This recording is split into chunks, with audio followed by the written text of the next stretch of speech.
ആഭരണം ധരിക്കുവാൻ വേണ്ടി സ്ത്രീകൾക്ക് മൂക്ക് കുത്തുവാൻ പാടുണ്ടോ? ഈ ചോദ്യത്തിനുള്ള ഉത്തരം, ഏതെങ്കിലും ഒരു നാട്ടിൽ മൂക്കുകുത്തൽ സൗന്ദര്യമായി, സ്ത്രീകളുടെ സൗന്ദര്യമായി കരുതപ്പെടുന്ന ഒരു നാട്ടിലുള്ള മുസ്ലിം സ്ത്രീകളാണെങ്കിൽ അവർക്ക് മൂക്ക് കുത്തുന്നതിൽ വിരോധമില്ല. എന്നാൽ അപ്രകാരം ഒരു രീതി ഇല്ലാത്ത ഒരു നാട്ടുകാർ മറ്റൊരു നാട്ടുകാരെ അനുകരിച്ച് അതേ രൂപത്തിൽ ചെയ്യാതിരിക്കലാണ് ഖൈർ. ഇതാണ് ഈ വിഷയത്തിൽ പണ്ഡിതന്മാർ പറഞ്ഞിട്ടുള്ള ആകത്തുക. എന്നാൽ നിരുപാധികം അത് ഹറാമാണ്, നിഷിദ്ധമാണ് എന്ന് പണ്ഡിതന്മാർ പറഞ്ഞിട്ടില്ല. അതിനുള്ള കാരണം പൊതുവെ സ്ത്രീകൾക്ക് ആഭരണങ്ങൾ ധരിക്കുക എന്നുള്ളത് അനുവദിക്കപ്പെട്ടിട്ടുള്ളതാണ്. നബി സല്ലല്ലാഹു അലൈഹി വസല്ലമയുടെ കാലഘട്ടത്തിൽ സഹാബ വനിതകൾ അവർ കാതുകുത്തിയിരുന്നു, അവരുടെ കാതിൽ അവർ ആഭരണം ധരിച്ചിരുന്നു. ഇമാം ബുഖാരി റഹ്മത്തുള്ളാഹി അലൈഹി തന്നെ അദ്ദേഹത്തിൻ്റെ സ്വഹീഹിൽ ഉദ്ധരിക്കുന്ന ഹദീസിൽ കാണാം, ഒരു ബലിപെരുന്നാൾ ദിവസത്തിൽ നബി സല്ലല്ലാഹു അലൈഹി വസല്ലമ സ്ത്രീകളുടെ അടുക്കൽ പോവുകയും അവർക്ക് ഉപദേശങ്ങൾ നൽകുകയും അവരെ സദഖ ചെയ്യുവാൻ വേണ്ടി പ്രോത്സാഹിപ്പിക്കുകയും ചെയ്ത സന്ദർഭത്തിൽ ബിലാൽ റളിയല്ലാഹു തആല തൻ്റെ കയ്യിലുണ്ടായിരുന്ന തട്ടം അവരുടെ നേരെ നീട്ടി. അപ്പോൾ സ്ത്രീകൾ എന്താണ് ചെയ്യുന്നത്? ഈ ഹദീസ് ഉദ്ധരിക്കുന്ന ഇബ്നു അബ്ബാസ് റളിയല്ലാഹു അൻഹു പറയുകയാണ്, ഫറഅയ്തുഹുന്ന യഹ്വീന ഇലാ ആദാനിഹിന്ന വഖുലൂഖിഹിന്ന യദ്ഫഅന ഇലാ ബിലാലിൻ. സ്ത്രീകൾ അവരുടെ കാതുകളിലേക്ക് കൈകൾ കൊണ്ടുപോവുകയും അവരുടെ കാതുകളിലുള്ള ആഭരണങ്ങൾ അയച്ചുകൊണ്ട് അവർ സദഖ ചെയ്യുകയും ചെയ്തു. അതേപോലെ തന്നെ അവരുടെ മാലകളും മറ്റും അവർ സദഖ ചെയ്തു. അപ്പോൾ ഇവിടെ കാതുകളിൽ ആഭരണം ധരിക്കണമെങ്കിൽ കാതുകളിൽ ചെറിയ ദ്വാരമുണ്ടാക്കിക്കൊണ്ടാണല്ലോ ആഭരണം ധരിക്കുന്നത്.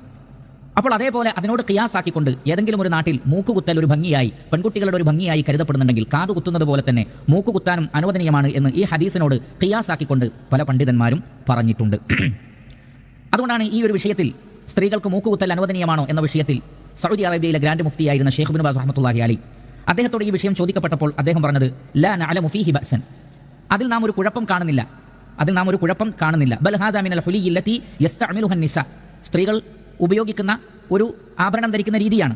അതുകൊണ്ട് തന്നെ ഖർഖുൽ അൻഫ് വൽ ഉദ്ൻ ഹാദാ മിമ്മാ യഫ്അലുഹു നിസാ ലിത്തിഖാദിൽ ഹുലി, മൂക്ക് കുത്തുക, കാതു കുത്തുക, ഇതൊക്കെ സ്ത്രീകൾ ആഭരണം ധരിക്കാൻ വേണ്ടി ചെയ്യുന്ന കാര്യമാണ്. അതുകൊണ്ട് ഫലാ ഹറജ ഫീ, അതിൽ യാതൊരു കുഴപ്പവുമില്ല, അഥവാ അത് ഹറാമല്ല എന്ന് അദ്ദേഹം വിശദീകരിക്കുന്നു. അതേ സന്ദർഭത്തിൽ മുഹമ്മദ് ബിൻ സാലിഹ് അൽ ഉസൈമീൻ റഹ്മത്തുള്ളാഹി അലൈഹി അദ്ദേഹം വളരെ ശ്രദ്ധേയമായ ഒരു കാര്യം അദ്ദേഹം പറഞ്ഞിട്ടുണ്ട്.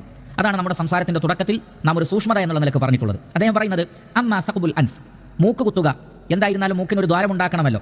ഫഇന്നനി ലാ അദ്കുറു ഫീഹി ലിഅഹ്ലിൽ ഇൽമി കലാമ, പണ്ഡിതന്മാർ ആ വിഷയത്തിൽ എന്തെങ്കിലും സംസാരിച്ചതായി ഞാൻ ഓർക്കുന്നില്ല, അഥവാ പൂർവികരായ പണ്ഡിതന്മാരെ കുറിച്ചാണ് പറഞ്ഞിട്ടുള്ളത്.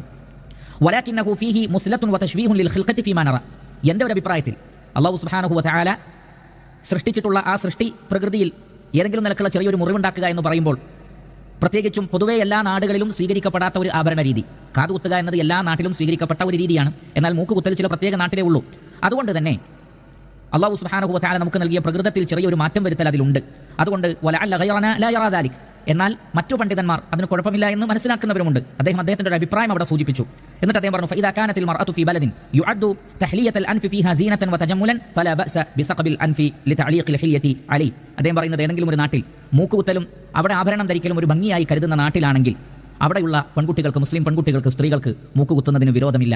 അതിലുള്ള സൂചന എന്താണ് എന്ന് ചോദിച്ചാൽ, എന്നാൽ അങ്ങനെ ഒരു ആദത്തില്ലാത്ത ആളുകളാണെങ്കിൽ മറ്റൊരു നാട്ടുകാരെ അനുകരിച്ചുകൊണ്ട് ചെയ്യാതിരിക്കുകയാണ് വേണ്ടത് എന്ന സൂചനയാണ് മഹാനായ ഈ പണ്ഡിതൻ നമുക്ക് മനസ്സിലാക്കി തരുന്നത്. കാരണം എന്താണ് എന്ന് ചോദിച്ചാൽ, സഹോദരങ്ങളെ, നമ്മൾ എല്ലാ നാടുകളിലുമുള്ള രീതികളെ നമ്മൾ അനുകരിക്കാൻ നിന്നാൽ പലപ്പോഴും അതിലൂടെ പല പ്രയാസങ്ങളും ഉണ്ടാകും. അതുകൊണ്ട് പൊതുവേ എല്ലാ നാട്ടുകാരും അംഗീകരിക്കുന്ന ഒരു രീതി സ്വീകരിക്കലാണ് കൂടുതൽ സുരക്ഷിതത്വം.